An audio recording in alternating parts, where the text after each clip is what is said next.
컨설팅 4팀의 장규호라고 하고요. 온라인 광고를 대행사에서 이제 클라이언트의 의뢰를 받아가지고 이제 진행을 하게 되면은 일반적으로 크게는 이제 SA, DA 그리고 바이럴 이렇게 세 가지로 생각을 해주시면 될 것 같은데요. 물론 좀 더 깊게 들어간다면은 뭐 CRM도 있겠고 아니면은 뭐 다른 뭐 브랜딩 관련된 콘텐츠 마케팅도 있겠고 하겠지만 결국 대행사에서 진행하는 것은 매체의 이제 운영이랑 그리고 매체의 활용 이런 것들을 좀 많이 하기 때문에 이 DA는 떼어낼 수 없는 그런 광고라고 생각해 주시면 됩니다.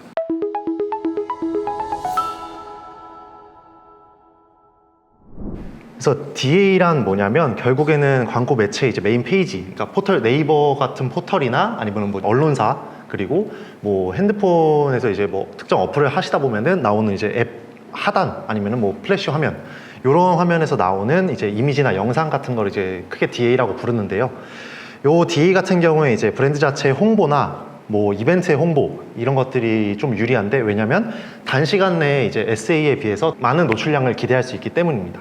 그래서 대표적으로 이제 말씀드렸다시피 온라인 광고는 이제 검색해서 찾아오는 SA랑 그리고 이제 검색 안 해도 보여지게 되는 찾아가는 광고인 DA로 나뉜다고 보시면 될 것 같은데요. 검색해서 보여지는 광고 같은 경우에는 이제 네이버 파워링크나 쇼핑 검색 광고 혹은 뭐 브랜드 검색 광고 이런 게 대부분이고 그래서 이런 광고 같은 경우에는 키워드를 치고 들어온 고객들의 니즈가 조금 있기 때문에 구매 전환율도 높고 그리고 효율도 높은 편입니다. 다만 이런 이제 검색 광고 같은 경우에는 메인 키워드에 따라서 이제 CPC 단가가 최대 10만 원까지도 하기 때문에 이를 부담스럽게 느낄 수도 있는 그런 단점이 있는데 요 검색을 안 해도 되는 이제 보여지는 광고 DA 같은 경우에는 이런 앞서 말씀드린 검색 광고에 비해서는 조금 더 상대적으로 저렴한 CPC로 광고를 할 수 있습니다. 그래서 이 DA 광고를 할 때 결국에는 배너 광고만 띄워놓으면 된다라고 생각할 수도 있겠지만 요 배너 광고 자체는 이제 광고 전략과 데이터가 반드시 필요합니다. 이게 결국에는 새로 개업한 빵집의 예시를 들자면 전단을 뿌려서 이제 홍보를 하는 그런 홍보용 광고라고 보시면 될 것 같고요. 근데 결국에는 이 전단지를 뿌려서 많은 사람들이 모였다고 해도 모두 빵을 사거나 이제 모두 커피를 사진 않을 거잖아요. 그래서 이 빵을 살 만한 사람들 혹은 커피를 살 만한 사람들한테 이제 저희의 광고를 보여주는 것, 전단지를 뿌려야 되는 것이 이제 저희 중요한 목표라고 보시면 될 것 같습니다. 그래서 이런 배너 광고 같은 경우에는 크게는 성별, 연령, 관심사, 지역 등의 타겟팅이나 뭐 아니면 리타겟팅, 방금 말씀드린 인구 통계 타겟팅 그리고 이제 그 타겟을 기반으로 한 유사 타겟팅 이런 것들이 있고요. 타겟들을 좀 설명을 드리자면 크게는 이제 그 5가지가 있다고 말씀드렸는데 첫 번째로 논 타겟팅 같은 경우에는 타겟을 하지 않는 것, 그러니까 타겟 대상이 굉장히 광범위하거나 혹은 많은 유저, 뭐 메가 트래픽을 좀 유도해야 되는 경우에 이제 사용하는 기법이라고 보시면 되고, 그리고 리타겟팅 같은 경우에는 저희 홈페이지에 이제 뭐 특정한 그 고객을 추적할 수 있는 스크립트라는 걸 설치를 해서 이 스크립트에 이제 노출되었던 고객한테 다시 한 번 더 노출시키는 타겟팅 기법입니다. 그리고 유저 타겟팅 같은 경우에는 이제 사용자의 행동한 데이터를 바탕으로 이제 사용자를 좀 그룹핑하고 그 그룹된 사용자한테 맞춤형 광고를 할 수 있는 방식이라고 보시면 될 것 같습니다. 그리고 이 인구 통계학 타겟팅은 이제 광고주가 선택한, 그러니까 뭐 예를 들어서 우리가 이제 뭐 20대 초반의 남성을 이제 타겟팅을 해야 된다. 뭐 군대를 가는 분들을 타겟팅하는 거라면 사실 저희는 20대 초반의 남성이 아니면 사실 타겟팅할 필요가 거의 없겠죠. 이제 저희가 선택하는 인구 통계학 그룹에 속해 있지 않은 사람들한테 광고를 노출시키지 않는 기법이라고 보시면 됩니다. 그리고 유사 타겟팅 같은 경우에는 이 말씀드렸던 여러 가지 타겟팅 기법을 바탕으로 이제 뭐 특정한 뭐 매체별로 다르겠지만 그 매체에서 쓰고 있는 그런 타겟팅 기법에서 좀 유사한 이제 행동 데이터를 가지고 있거나 혹은 뭐 인구 통계학 데이터를 가지고 있거나 하는 사람들에게 노출시키는 기법이라고 보시면 됩니다. 이러한 타겟팅 기법은 사실은 뭐 여러 매체별로 이제 타겟팅하는 방법들이 좀 많이 다르거든요. DA는 기본적으로는 이제 이렇게 크게 3가지로 노출된다고 보시면 됩니다. 첫 번째 이미지, 두 번째 영상, 세 번째 카탈로그.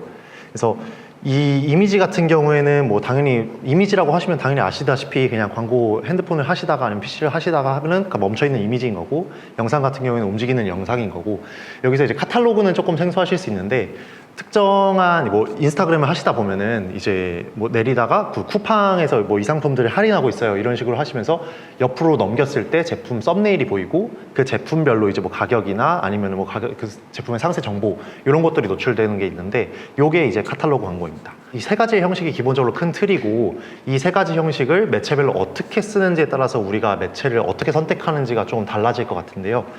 그래서 이제 대표적인 저희 배너 매체들을 좀 뒤에 소개시켜 드리자면 기본적으로는 메타 스폰서드 광고가 있습니다. 이제 메타 스폰서드 광고 같은 경우에는 페이스북이랑 인스타그램, 최근에는 또 스레드라는 앱도 이제 런칭을 했고, 그리고 이외에도 뭐 페이스북 자체의 메신저나 아니면 페이스북 메타에서 이제 쓰고 있는 그 네트워크 상에서 노출되는 광고인데요. 기본적으로는 로그인 기반의 모바일 매체이기 때문에 네이티브한 게 좀 우리 광고주 입장에서 좀 매력적인 요소입니다.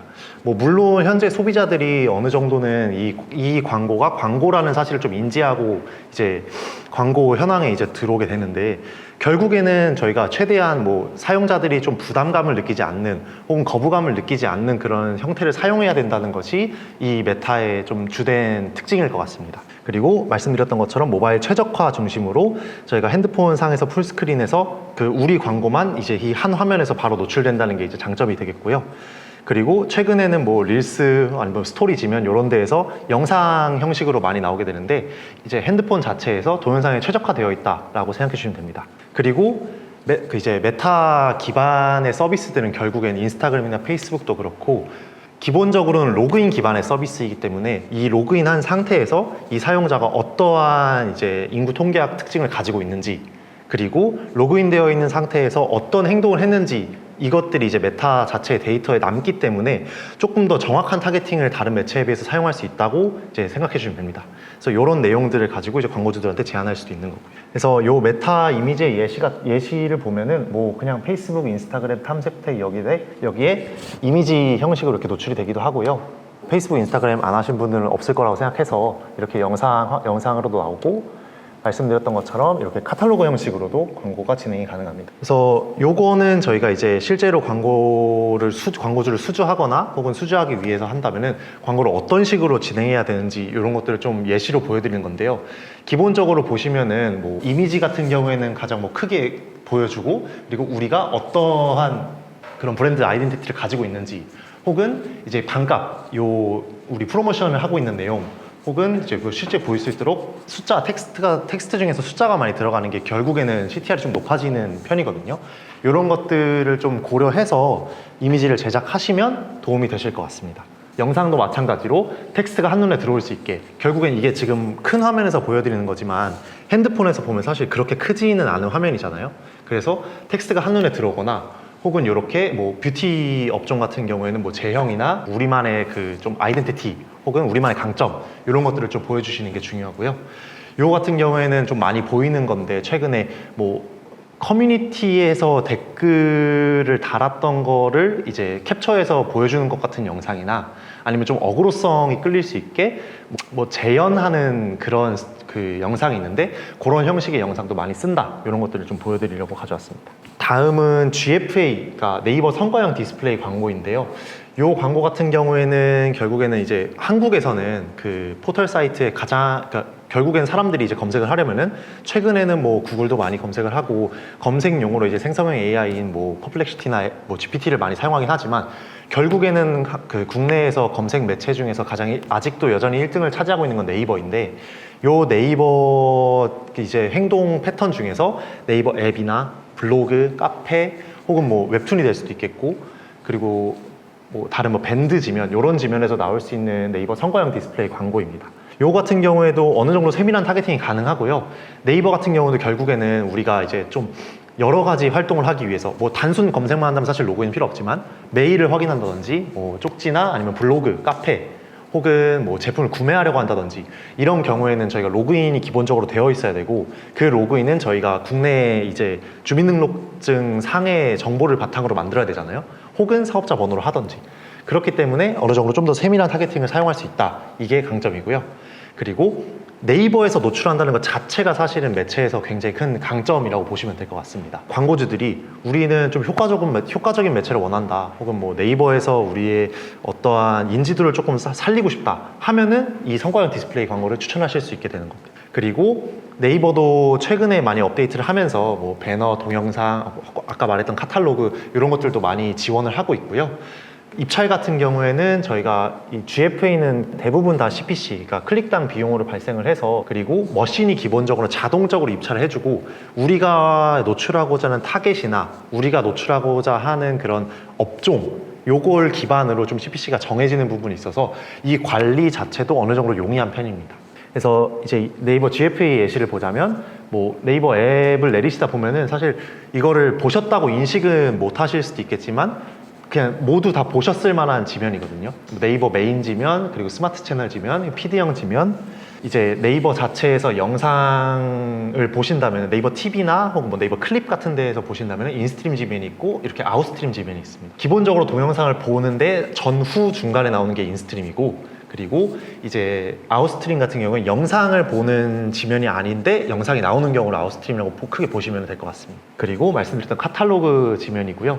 이 지면 같은 경우에는 기본적으로는 저희 이제 스토어나 자사몰에 방문했던 사람들한테만 노출되는 광고라서 요거는 최근에 이제 일반적인 광고주들이 많이 사용하는 지면입니다. 성과도 되게 좋은 편입니다. 이제 요것도 GFA 레퍼런스인데요. 뭐 요게 완전 최근 그 이제 소재 이미지는 아니라서 뭐 그래도 어느 정도 참고용으로만 보시면 좋을 것 같고요. 아까 메타와 마찬가지로 보시면은 이제 어떤 프로모션을 하는지 아니면 가격이 얼마인지 이런 것들이 좀 주되게 강조가 되는 편이 이제 효과가 좋은 편이고요. 그리고 기본적으로 메인 지면과 스마트 채널 지면, 서브 지면 같은 경우에는 이 피드 지면에 비해서 소재의 그런 가이드가 좀 어렵게 되어 있어서 피드 지면 같은 경우는 이런 식으로 텍스트를 완전히 크게 가져가고 좀 자극적인 이미지를 써도 어느 정도는 검수가 되는 편이고, 메인 지면이나 스마트 채널 지면 같은 경우에는 글씨가 너무 크거나 혹은 뭐 조금 자극적인 내용이 있거나 혹은 뭐 좀 자극적인 그런 이미지를 쓴다던가 하면은 많이 반려가 나는 편입니다. 그래서 요게 GFA였고요. 그 다음에는 카카오 모먼트 광고입니다. 카카오 모먼트 같은 경우에는 광고주분들이 가장 많이 접하는 게 카카오 모먼트라고 느껴서 광고주 입장에서 내가 봤을 때 카카오 모먼트 요 지면은 되게 잘 나오지 않을까 하는 생각으로 많이 문의를 주시긴 하시거든요. 그래서 요 부분도 사실은 이제 꼭 알고 계셔야 되는 그런 매체입니다. 카카오 모먼트는 결국에는 카카오톡, 뭐 카카오 스토리, 뭐 카카오 페이지 이런 데에서 카카오에서 전체적으로 나오는 매체이고요. 그리고 이거에 추가적으로 다음 환경에서도 이제 같이 노출되는 광고입니다. 기본적으로는 이제 그 카카오 모먼트 같은 경우에도 맞춤 타겟을 많이 활용할 수 있고, 요 맞춤 타겟이라고 하면은 저희 웹사이트에 이제 카카오에서 제공하는 스크립트인 픽셀 앤 SDK라는 것을 설치를 해서 우리 웹사이트 들어왔던 사람들한테 노출시킬 수 있는 부분입니다. 그리고 이것도 결국에는 모바일 기준이고, 카카오톡 같은 경우에는 무조건 실명제죠. 카카오톡으로 로그인이 되어 있기 때문에 이제 위치를 좀 어느 정도 더 정확하게, 그리고 많이 방문하는 위치 또한 어느 정도 정확하게 할 수 있어서 특정한 그런 로컬에서의 그 뭐 음식점이나 아니면은 뭐 네일샵 혹은 뭐 미용실 이런 데에서도 좀 자주 사용한다고 저 알고 있습니다. 그리고 아까 말씀드렸던 것처럼 카카오 서비스를 이용하는 로그인되어 있는 기반의 이제 사용자를 타겟팅하기 때문에 조금 더 정확한 데모그래픽 타겟팅이 가능하고요. 그리고 이제 이 패턴 자체도 결국에는 분석이 가능해서 뭐 카카오톡 쇼핑하기, 선물하기, 뭐 톡 선물 이런 데에서 이제 했을 때 어떠한 행동을 했는지를 데이터로 카카오가 가지고 있기 때문에 이 타겟을 활용하는 것이 좀 좋습니다. 이러한 타겟을 조금 적절하게 사용하지 않으면 기본적으로 성과 내기는 조금 어려운 지면이세요. 다만 이제 카카오톡 비즈보드라고 해서 채팅 목록 최상단으로 가시면은 요렇게 나오는 걸 보셨을 텐데요. 지금 카톡 열어가지고 채팅 목록 위에 보시면은 나오실 거거든요. 요 지면이 결국에는 그 노출량 자체는 그 국내 매체 중에서 거의 최고인 매체다 보니까 어떠한 브랜드 인지도에 좀 펌핑이 필요한 경우라든지 그런 경우엔 많이 사용하는 편입니다. 그래서 다시 순서대로 이제 얘기를 드리자면, 카카오 모먼트에서는 이제 방금 말씀드렸던 비즈보드랑 그리고 카카오 디스플레이 광고가 있고, 크게는 그렇게 두 개가 있고요. 이에 더해서 뭐 톡 채널 메시지나 아니면 다른 여러 가지 지면들이 있긴 한데, 여기 DA 지면에서 보시는 건 이렇게 두 가지로 보시면 될 것 같습니다. 그래서 카카오 모먼트, 카카오 디스플레이 쪽에서는 요 뭐 배너 지면, 네이티브 지면, 카탈로그 지면, 요것도 다 다음 지면이고, 맨 왼쪽 것만 이제 카톡 제일 오른쪽 그 점점점 누르면 나오는 지면이거든요. 그래서 카카오 내부 서비스랑 그리고 다음에서 이제 여러 지면에서 노출이 가능하다. 이렇게 보시면 될 것 같습니다. 그 영상 지면도 마찬가지로 첫 번째는 이제 카카오톡 지면이고 요거는 카카오 TV 앱에서 나오는 지면, 요거는 다음 지면입니다. 그리고 다음 지면이랑 카카오 지면에서 동시에 노출될 수 있는 카탈로그 지면인데 이제 모바일 지면과 PC 지면 이렇게 나뉘어 있고요. 이러한 여러 가지 노출 지면을 좀 조합해서 우리 광고주의 이제 타겟에게 조금 적절한 그런 노출 위치랑 그리고 노출 형태를 좀 섞어서 진행하는 게 가장 중요한 부분이라고 보시면 될 것 같습니다. 그리고 이제 비즈보드 같은 경우에는 이런 식으로 오른쪽에 이미지, 뭐 눕기 이미지라든지 이런 식으로 썸네일 이미지를 넣고 텍스트를 이렇게 집어넣을 수 있는 형식이고요. 그리고 배너 지면 같은 경우에는 이런 식으로 다른 배너 지면과 별로 크게 다르지 않게 뭐 텍스트 위주의 지면 혹은 뭐 이미지 자체를 뭐 여러 가지 넣는다든지 하는 방식으로 사용이 가능합니다. 다음 구글 디스플레이 광고인데요. 최근에는 이제 구글 디스플레이가 아닌 디맨드젠 캠페인으로 많이 이제 진행을 하고 있는데 결국 큰 틀에서의 차이는 없어서 그냥 동일시하고 이제 말씀을 드리자면 일단은 구글과 제휴되어 있는 이제 200만 개 이상, 현재는 거의 250만 개의 지면 이상으로 알고 있고요. 전 세계의 90% 이상의 지면에서 노출이 가능하다. 요게 이제 큰 장점이라고 보시면 될 것 같습니다. 기본적으로는 이것도 구글 지면인가 싶을 정도로 구글 지면이 되게 많거든요. 언론사부터 시작해서 앱 자체에서 뭐 방금 말씀드렸던 뭐 다른 어떠한 앱을 쓰시다가 이제 뭐 최하단부에 띠 형식으로 나온다든지 아니면 큰 형식으로 나와가지고 가린다든지 하면은 그 광고로 나왔을 때 오른쪽 위에 X표 있고 그 옆에 이제 파란색 그 화살표 있거든요. 그걸 눌러서 봤을 때 AD 초이스라고 써 있으면 다 구글일 거예요. 그리고 그게 거의 99% 이상은 구글 겁니다. 그래서 구글 지면 자체는 진짜 방대하게 많이 노출시킬 수 있고 만약에 이제 외국의 광고를 노출시켜야 한다 하면은 구글은 좀 필수 불가결적인 요소인 겁니다. 그래서 구글 같은 경우는 사실 구글 같은 경우도 제품을 판매하는 광고주들도 많이 사용하고 그리고 이제 고객들의 데이터를 받아야 되는 고객들의 뭐 설문을 받아야 된다거나 고객의 정보, 연락처를 받아야 되는 그런 DB 광고주들도 많이 쓰시고요.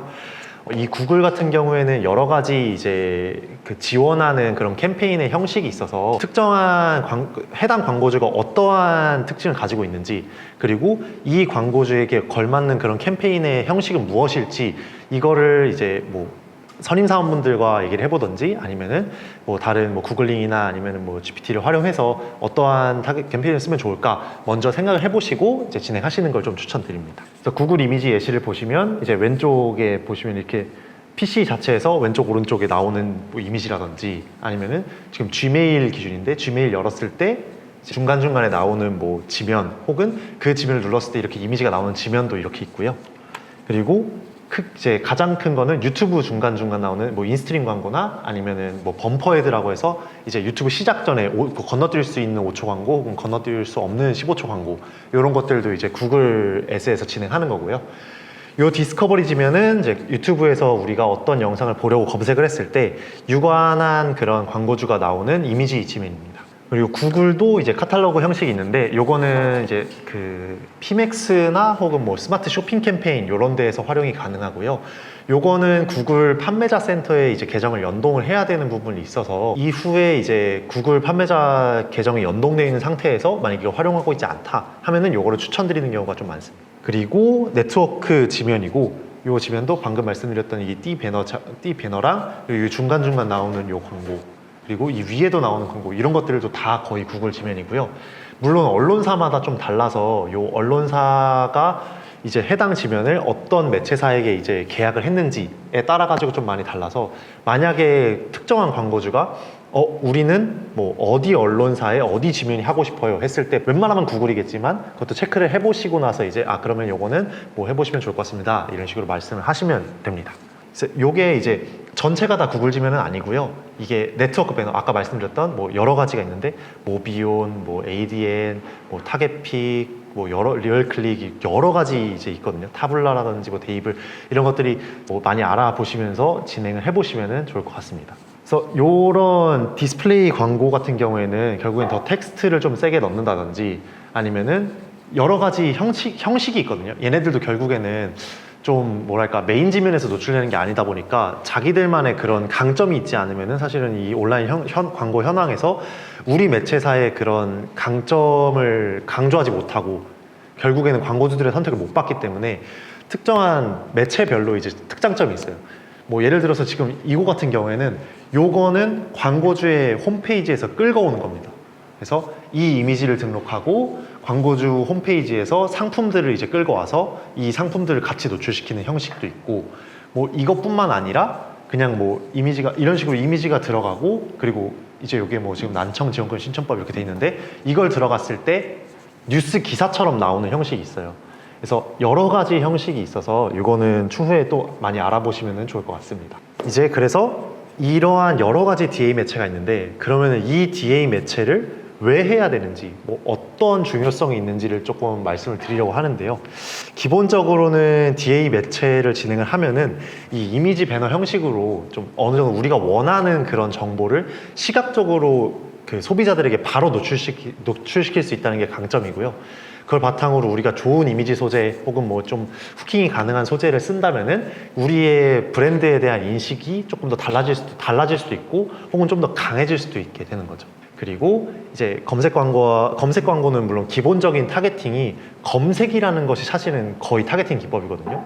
결국에는 우리의 서비스, 우리의 제품에 관심을 가지고 있는 사람들한테 노출시킬 수 있는 거니까, 그거는 이제 키워드 자체가 결국엔 타겟팅인 건데, 요 DA 같은 경우에는 그 매체별로 이제 활용할 수 있는 그런 세부적인 타겟이나 리타겟을 통해서 직접적으로 전환을 조금 유도할 수 있다고 봐주시면 될 것 같습니다. 그리고 이제 검색 광고에 비해, 검색 광고는 결국에는 제가 만약에 노트북 가방을 판매하는 광고주라고 생각해보면은, 노트북 가방을 사려고 하는 사람은 결국에는 5천만 국민 중에서 소수 어느 정도가 있을 거잖아요. 그리고 그거를 진짜 사야겠다라고 생각하는 사람만 검색을 하잖아요.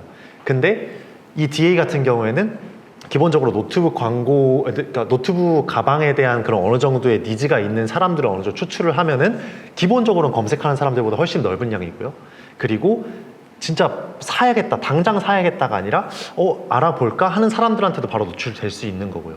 그러면은 기본적으로는 결국에는 다량의 트래픽을 확보할 수 있고, 이 다량의 트래픽을 어떻게 활용하는지 이런 것들도 결국 DA에서 활용하는 거기 때문에 요거는 DA의 장점이라고 보시면 될 것 같습니다. 그리고 이제 타겟과의 즉각적인 피드백, 효율 측정용이 요 부분은, 즉각적인 피드백이라고 하면 사실 저희가 소재를 어떻게 사용하냐, 타겟을 어떻게 사용하냐는 결국에는 그 매일매일의 데이터에 찍히게 되고, 그러면은 우리가 DA를 썼을 때 이 타겟에게 이 소재를 썼는데 뭐 클릭률이 뭐 5%더라. 근데 다른 타겟에게 이 소재를 썼더니 클릭률이 10%다. 그러면은 이 타겟보다는 이 타겟, 우리 이제 뒤에 말했던 그 10% 나오는 타겟이 우리 타겟에 좀 더 맞는 거구나, 혹은 이 소재가 우리 이 타겟을 조금 더 좀 만족시키는구나 하는 거를 확인할 수 있겠고, 그럼 기본적으로 이 타겟과 비슷한 타겟에게 하는 거는 이 소재와 비슷한 소재를 쓸 수 있게 되는 거겠고요. 그리고 아까 처음에 말했던 그 타겟에게는 그럼 이 소재가 아니라 다른 소재를 활용해보자 하는 방식으로 의사결정을 좀 쉽게 할 수 있는 부분이 있어서 즉각적인 피드백이 가능하고 효율 측정이 용이하다, 이렇게 생각해 주시면 될 것 같습니다. 요게 이제 지금까지 이론적인 거였고요. 그래서 다음은 이제 소재 제작 꿀팁 얘기를 할 텐데요. 우선은 소재를 만드실 때 크게 중요한 거는 4가지가 있습니다. 명확한 행동 유도, 그러니까 CTA라고 해서, 예를 들자면 지금 구매하기, 지금 클릭하고 더 알아보기, 이런 텍스트들을 보셨을 거예요. 광고를 보시면은. 이게 왜 들어가냐면 요것도 결국에는 그 무의식을 조금 건드리는 건데, 소비자들이나 그러니까 기본적으로 인간은 그 어떤 걸 특정한 행동을 정해줬을 때, 혹은 그 행동이나 생각을 부정했을 때 그거를 하게 되는 그런 경향이 있거든요. 그래서 그런 무의식을 조금 저격한다고 보시면 될 것 같아요. 그래서 우리가 만약에 이제 제품을 이제 구매하게 하려고 한다면은, 지금 쇼핑하기, 지금 구매하기, 그러니까 단순히 그냥 더 알아보기 이런 것들이 아니라, 혹은 그냥 단순히 우리 제품 좋아요로 끝나는 게 아니라 우리 제품 좋으니까 한번 둘러보세요, 한번 사보세요 라는 식으로 명확한 행동 유도를 좀 넣어야 되는 부분이고요. 그리고 다양한 소재로 진정성 있게 다가가기, 요거는 이제 여러 가지 소재를 바탕으로 좀 많은 테스트를 겪어야 되는 게 있습니다. 결국에는 어떤 소재가 사실 먹힐지는 나중 가면은 얼추 감은 올 텐데, 결국엔 그것도 100% 맞진 않거든요. 우리 제품을 사용하는 소비자들한테 어떤 소재가 먹힐지, 그리고 어떤 소재를 썼을 때, 유입이 됐을 때 우리 제품이 판매가 될지, 이런 것들이 광고주마다 많이 다르기 때문에 여러 가지 소재를 최대한 많이 테스트를 해보시는 게 중요합니다. 그리고 모바일 화면에 맞는 광고 소재. 요거는 제가 아까 그 소재 예시를 계속 보여드렸을 때도 계속 나온 건데, 모바일 화면에 맞는 광고 소재를 하면 무엇이냐, 이제 제품 자체가 크게 보이거나 혹은 특가, 프로모션이나 아니면 제품 자체의 그런 그 우리의 강점, 이런 것들이 좀 크게 들어가는 거, 이런 것들이 이제 모바일 화면에 맞는 광고 소재라고 보시면 될 것 같거든요. 광고를 핸드폰 화면에서 보시다 보면은 광고를 딱 봤을 때 이게 내 눈에 들어오지 않으면은 0.5초면 그냥 넘겨버리는 거예요. 그래서 우리는 딱 처음 1, 2초 그때 승부를 봐야 됩니다. 우리 그 1, 2초에 소비자들의 눈길을 잡아야만 이제 광고를 클릭받을 수 있는 거고, 클릭이 발생해야 결국 전환이 발생하는 거죠. 그래서 모바일 화면에 맞는 광고 소재를 만드는 게 중요하고요. 그리고 시간을 두고 광고 소재 테스트하기, 요거는 테스트의 가이드라인은 조금 뭐 사람마다도 다르고 매체마다도 다르긴 한데, 이게 특정한 소재가 결국에는 어떠한 타겟을 만나느냐에 따라 가지고 타겟을 넓혀가는 방식이 매체별로 다르긴 하지만 기본적으로는 한 점에서 시작해서 이거를 넓혀가는 방식이거든요. 이거를 넓혀가는 방식 중에 이 소재가 결국에는 그 넓혀간 타겟에서 먹힐 수도 있는데, 이제 그냥 초반에 이제 해보고 이거 클릭이 안 나는데 이거 꺼야겠다 이런 식으로 해버리면 사실은 소재를 만드는 리소스도 그렇고 여러 가지 테스트적인 측면에서 좀 그 유의미한 데이터를 얻을 수 없기 때문에 어느 정도 뭐 크게는 짧게는 뭐 3일, 길게는 뭐 7일, 혹은 뭐 금액으로 치면은 객단가의 이제 1배 정도, 혹은 거기서 뭐 5배 정도, 이 정도의 예산 소진을 쓸 때까지 이런 식으로 테스트를 많이 하긴 합니다. 그래서 세부적인 내용 같은 경우에는 뭐 브랜드 이름을 눈에 띄게 표시하고, 그리고 전환 목표에 맞게 뭐 지금 구매하기 이런 텍스트를 쓰는 거, 그리고 배송 정보, 서비스 가격, 뭐 그 이용 가능 여부에 대한 정보를 설명하고, 그리고 동영상 같은 경우에는 초기에 잠깐 여기 보세요 하는 식의 광고, 혹은 마지막에 이제 지금 바로 구매하러 가자 막 이런 식으로 하시는 마무리를 보셨잖아요. 이런 것들이 이제 명확한 행동 유도라고 보시면 될 것 같습니다. 잠깐 하는 것도 사실은 잠깐 이거 보세요 하는 거잖아요. 콜 투 액션을 하는 거죠. 소재를 다양하게 쓰는 거는 여러 가지 광고 제목을 쓰는 거. 광고 제목이라 하면은 뭐 크게는 이미지 내에 들어가는 이제 그 우리의 그 메인 타이틀이 될 수도 있겠고, 이미지 아래에 붙는 그런 이미지가 그 텍스트가 될 수도 있겠고요. 이런 것들을 조금 명확하게 쓰시는 게 좋고요.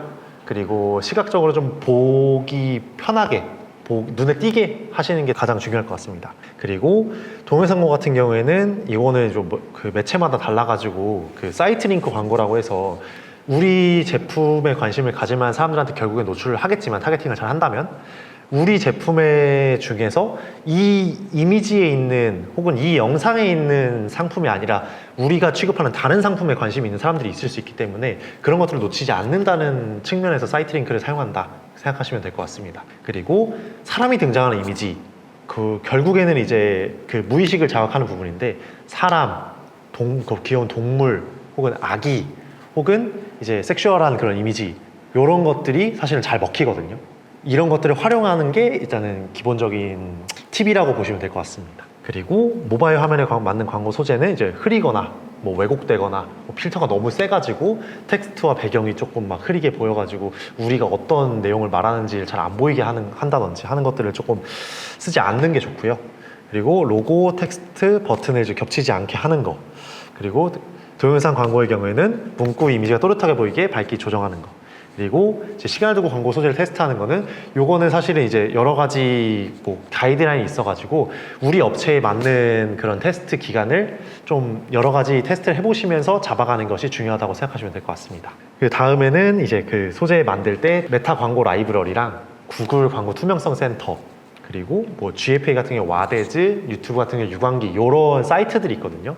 이런 사이트들에서 아까 말씀드린 것처럼 경쟁사에서 어떤 광고를 쓰는지 이런 것들을 좀 체크하실 수 있는 거를 잡고 가시면 될 것 같고요. 이미지 같은 경우에도 이런 스톡 이미지를 들어가서, 이거는 그냥 구글에다가 스톡 이미지 치면 다 나오거든요. 얘네들을 쓰라는 게 아니라 그냥 스톡 이미지를 다 갖다 써라. 그리고 최근에는 한국형, 아시아형 스톡 이미지 사이트 나와가지고 아시안 이미지들을 좀 많이 쓸 수 있어서 그런 것들을 활용하시는 걸 추천드립니다. 고생하셨고, 그리고 혹시 필요한 게 있으시면 따로 또 여쭤보시러 오시면 제가 성심성의껏 또 답변 드리겠습니다. 고생하셨습니다.